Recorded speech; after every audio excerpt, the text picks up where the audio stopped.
ময়মনসিংহে ব্রহ্মপুত্র নদে অবৈধভাবে বালু উত্তোলন করায় নদীর তীরে ভাঙন শুরু হয়েছে। এর মধ্যে পাল্টে গেছে মরিচারচর মৌজার মানচিত্র। ঝুঁকিতে বাস করছেন হাজারো পরিবার। এলাকাবাসীর অভিযোগ, প্রভাবশালী ড্রেজার মালিকদের অপরিকল্পিত বালু উত্তোলনের কারণেই এই ভাঙন। বাবুল হোসেনের তথ্য ছবিতে প্রতিবেদন। ময়মনসিংহের ঈশ্বরগঞ্জ উপজেলার উচাখিলা ইউনিয়নের মরিচারচর গ্রামের কৃষক আবুল হোসেন এখন বাস্তুহারা। অথচ এক সময় তার বসত বাড়িসহ 2 একর ফসলি জমি ছিল। কয়েক দফা ভাঙনে আজ তিনি নিঃস্ব, থাকেন পরের জমিতে। এই যে 5,000 চরটা ছিল, এই চরে আমার বাড়ি ছিল। পরে নদী জলা ভাঙে গেলাইছে, সবকিছু গাঙ্গে নিচে গা। পরে এই পাশে আরেকজনের দ্বারে কিছু না বাড়ি বানছি। আবুল হোসেনের মতো এক সময়কার অবস্থা সম্পন্ন অনেক কৃষক পরিবার ঠাঁই নিয়েছেন এখন অন্যের জমিতে। ব্রহ্মপুত্র নদের অব্যাহত ভাঙনে ক্ষতিগ্রস্ত এসব পরিবারের অভিযোগ, প্রভাবশালী ড্রেজার মালিকরা শত শত ড্রেজার বসিয়ে বালু উত্তোলনের কারণে আজ তারা বাস্তুহারা। সারা বছর ডেজার বালু উড়ায় এনে ভাঙছে, 8 কাঠা জমি আছে আমার। যে ভাঙ্গে বসির যাইতে পারে, এখন আমরা যে কই যাই বাবা, আমরা টাকা নাই। ডেজার্টে না করি ডেজার্টে শুনে নাই নই বালু পরে। নেতা ফেতারা টাকা দিতেছে, বালু থানাদের টাকা দিতেছে, কিংবা এই ওরা বলে যে আরো উপর লেভেলে টাকা দিতেছে।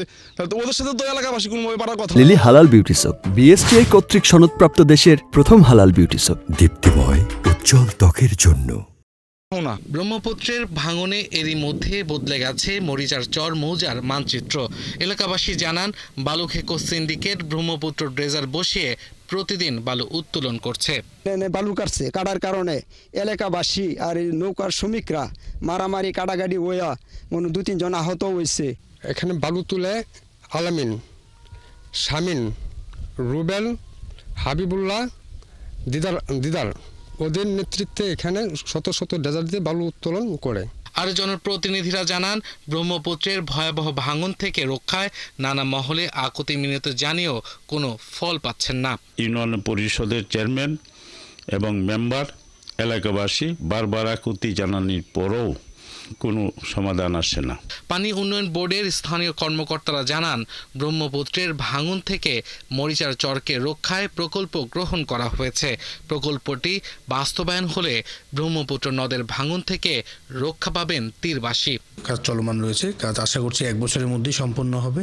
এই তীর পত্রিকা কাজটি সম্পাদন হলে ভাঙনটা অনেকাংশে প্রতিহত হবে এবং এলাকার মানুষজন আশ্বস্ত হবে। কয়েক বছরে ভাঙনে বিলীন হয়েছে শতাধিক বসতি, ক্ষতিগ্রস্ত হয়েছে হাজারো মানুষ। আব্দুল্লাল মামুন, 71।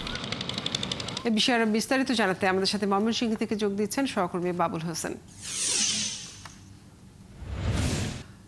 বাবুল, অবৈধভাবে বালু উত্তোলন বন্ধের প্রশাসন থেকে কোনো উদ্যোগ নেওয়া হয়েছে কিনা এখন পর্যন্ত, এবং নদী ভাঙন রোধে যে প্রকল্পের কথা বলছে পানি উন্নয়ন বোর্ড, প্রকল্পটি কবে নাগাদ বাস্তবায়ন হতে পারে কি জেনেছেন? প্রশাসন যেটি আমরা দেখি সব সময়, যে বিভিন্ন সময় তারা অভিযান পরিচালনা করেন, মোবাইল কোডের মাধ্যমে ড্রেজার মালিক বা তাদেরকে জরিমানা করেন এবং ড্রেজার যেটি সেই দিককে ধ্বংস করা হয়। কিন্তু এটি এতটাই অপ্রতুল এবং কম পরিমাণে হয়ে থাকে, যে কারণে কখনোই আমরা এটি স্থায়ী কোনো সমাধান দেখি না। এবং এই যে প্রতি বছর এই যে অবৈধভাবে ব্রহ্মপুত্র জুড়ে ময়মনসিংহ সদর থেকে শুরু করে সদরের বেগুনবাড়ি ঘাট, জেলখানার ঘাট, পুলিশ লাইন ঘাট, থানার ঘাট, কেওয়াটখালী এবং ঈশ্বরগঞ্জ, গৌরীপুর, গফরগাঁও, বিভিন্ন এলাকায় যে সমস্ত ড্রেজার বসিয়ে দিনে রাতে বালু উত্তোলন করা হচ্ছে, এলাকাবাসী বলছেন যে বালু উত্তোলনের কারণেই এই যে ভাঙ্গন, এবং এই ভয়াবহ ভাঙ্গন এতটাই প্রতি বছর বৃদ্ধি পাচ্ছে যে ব্রহ্মপুত্র পারে যারা এক সময় সম্পূর্ণ পরিবার ছিলেন, 300 মণ 400 মণ ধান পেয়ে যারা স্বাচ্ছন্দ্যে চলতে পারতেন, তারা আজ নিঃস্ব। এবং প্রতি বছর এই যে নিঃস্বর তালিকা যোগ হচ্ছে নতুন নতুন সম্পন্ন কৃষক। এটি যেমন একদিকে অপরিকল্পিতভাবে বালু উত্তোলন এবং বেসরকারি ব্যক্তি মালিকানাধীন পর্যায়ে যারা বালু খেকো, যারা আমরা বলছি যে সেই বালু খেকোরা এভাবে ড্রেজার দিয়ে বালু উত্তোলন করছে, সবাই যেটি বলছে যে একটি কমন কথা, যে স্থানীয় প্রশাসন এটি জেনে দেখে শুনে তারা বেশিরভাগ সময় চুপ থাকেন। এবং যেটি সবাই জানে, স্থানীয় এলাকাবাসী জানে, যারা রাজনীতিবিদ তারা জানেন, অর্থাৎ এটি কারো অজানা না, এটি একদম একটি ওপেন সিক্রেট। কিন্তু তারপরেও যেটি প্রশাসনের যেটি কার্যকর ভূমিকা থাকার কথা সেটি তারা কখনোই দেখেন না। তো এরকম পরিস্থিতিতে প্রায় ড্রেজার মালিকদের সঙ্গে অর্থাৎ অবৈধ বালু উত্তোলনকারীদের সঙ্গে এলাকাবাসীদের রক্তক্ষয়ী সংঘর্ষ হচ্ছে এবং ঈশ্বরগঞ্জে কয়েক দফা সংঘর্ষে বেশ কয়েকজন আহত হয়েছেন, মারাত্মকভাবে জখম হয়েছেন, হাসপাতালে ভর্তি হয়েছেন। তারপরেও কিন্তু প্রশাসন যে এই যে যারা ড্রেজার মালিক যারা উত্তোলন করছেন, স্থানীয় এলাকাবাসী মনে করে যে এটি প্রশাসন চাইলে বন্ধ করতে পারে, কিন্তু সেটি তারা কখনোই স্থায়ীভাবে দেখেন না। এবং আপনি জানেন যে এই যে এলাকাবাসীর যে এই যে অভিযোগ, এটির সবচেয়ে যে বড় উদাহরণ হিসেবে আমরা দেখেছি যে এই ড্রেজার মালিক যারা আছে এদের সংখ্যা কিন্তু শত শত না, চিহ্নিত এবং প্রভাবশালী যারা সরকারে থাকে বা ক্ষমতার কাছাকাছি থাকে তারা তাদের ছত্রছায়ায় কিন্তু এই ড্রেজার এইভাবে বালু উত্তোলন করছে এবং প্রকাশ্যে সেই বালু উত্তোলন করে সেই ট্রাক দিয়ে পরিবহন করে তারা বিভিন্ন জায়গায় নিয়ে যাচ্ছে।